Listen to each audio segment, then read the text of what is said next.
Last month, I scaled a brand new Shopify store to $100,000 in sales in just 30 days, selling only one product. And in this video, I'm gonna show you exactly how you can find winning dropshipping products in 2022 that can scale to 6 figures per month. Let's jump straight into it.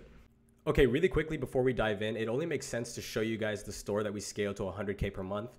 So if you take a look on screen, if I click here and I go from the 1st to the 31st, you'll see that we did $109,000 in sales. And it actually didn't take us 30 days to hit 100K. We hit it in 23 days technically, because if you look from the 1st to the 8th, we only did about 10,000 in sales. And then from the 8th to the 31st, we really ramped up and did $100,000 in 23 days. Okay, so there you guys go. Now that you know the research strategy that I'm about to show you can generate results of 6 figures per month, let's go ahead and look at the actual strategy itself. Okay, now on to the good part. 0 to 100K in 30 days. How to find 10K a day winning products, you feel me?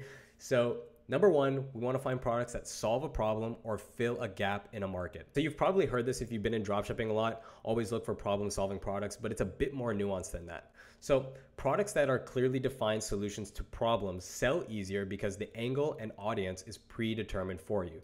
What do I mean by that? So how you present the product to a particular audience is predetermined if it solves a problem, because the angle is that it solves a problem. So determining the angle and the audience for a particular product is very easy, because the angle is simply this product solves this problem for you, and the audience is people who have that problem. But it's a bit more nuanced than that. Whereas most people will tell you to find problem-solving products, it's not enough for a product to solve a problem. It has to be a problem that agitates or disturbs an audience enough for them to take action. Because it doesn't matter if your product just inherently solves a problem if no one actually wants to solve that problem. This is an electric can opener, and by conventional classical dropshipping standards, this is a problem-solving product because it helps people open cans with less mess and minimal food contact. You gotta love the Chinese on AliExpress. And so yes, while this is a problem-solving product, do you actually know anyone who's like, damn, I hate my can opener? Why is there not an electrical can opener that would make this so much easier? I'm sure there's a way you could spin this to like an older demographic for people who have like arthritis or who have shaky hands that can't handle a can opener, and this is the solution for them. But do you see how big of a stretch that is? This is a product that solves a problem, but it's not a problem that agitates people enough to want to take action and go out and spend their hard-earned money on a solution. So kind of moving on from problem-solving products, winning products don't have to solve problems inherently. Products that fill the gap in the market or satisfy a want from a market that has not been solved yet also works.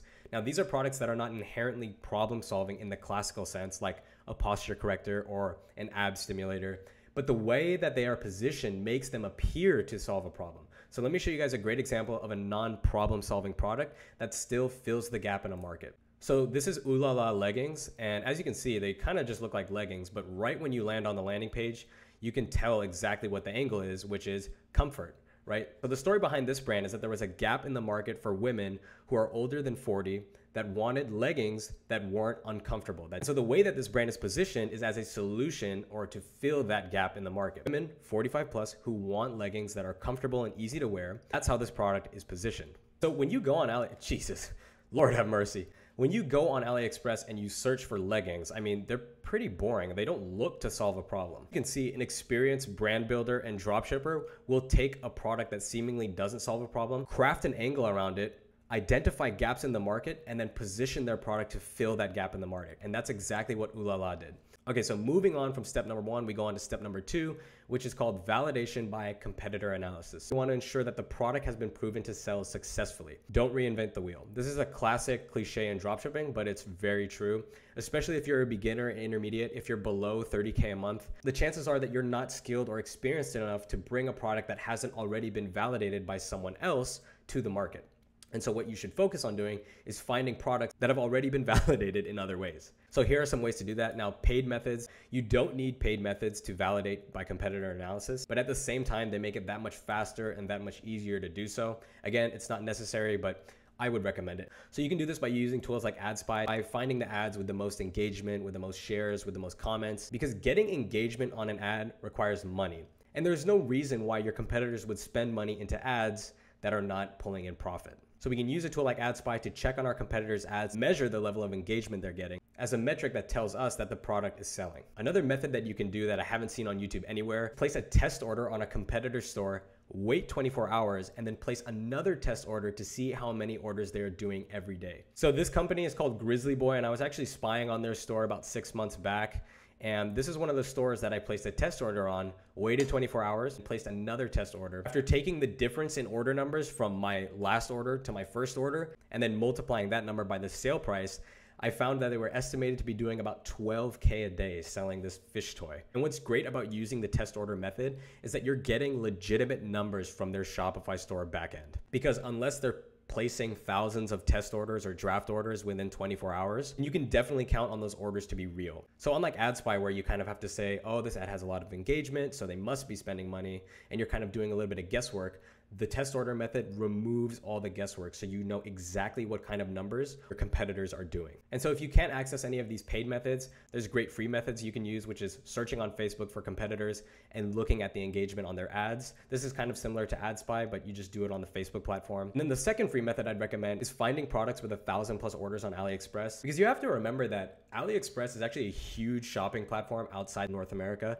Tons of people use it as they would Amazon, so it's fair to use their sales numbers as validation of a product. And the product that I'm currently scaling to 100K per month had 2,000+ sales on AliExpress, but it was not listed on Amazon, and on top of that, it was not anywhere on AdSpy. Products you find yourself that are not listed on AdSpy or are not even listed on Amazon have huge scaling potential because you're essentially the first to market. Okay, now with all that being said, that brings me into number 3, which is high margins for scale.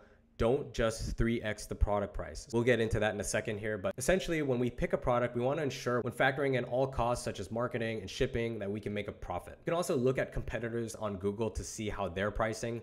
Successful stores and stores that are doing over 100K per month will have already split tested different prices and found the most optimal price to profit ratio. One really important thing that please do not do this if you're a dropshipper. Do not do this.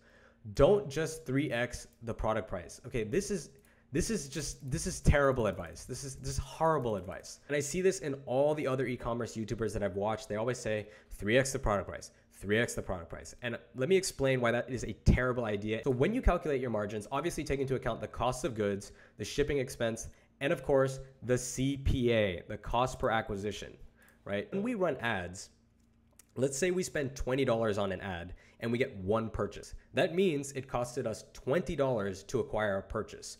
Okay, we have to factor in that amount when we're considering our margins, because if we don't, we could end up in a situation where we're losing money every time we acquire a customer. Reasonable CPA for paid traffic is about $20 to $25. And as we scale, we can expect the CPA to increase, which is why we need to be aware of how we price a product before we run ads. So let me just drive home why 3xing the product price is terrible advice. So let's take a $10 product. If we 3x it, we'd sell it for 30, right?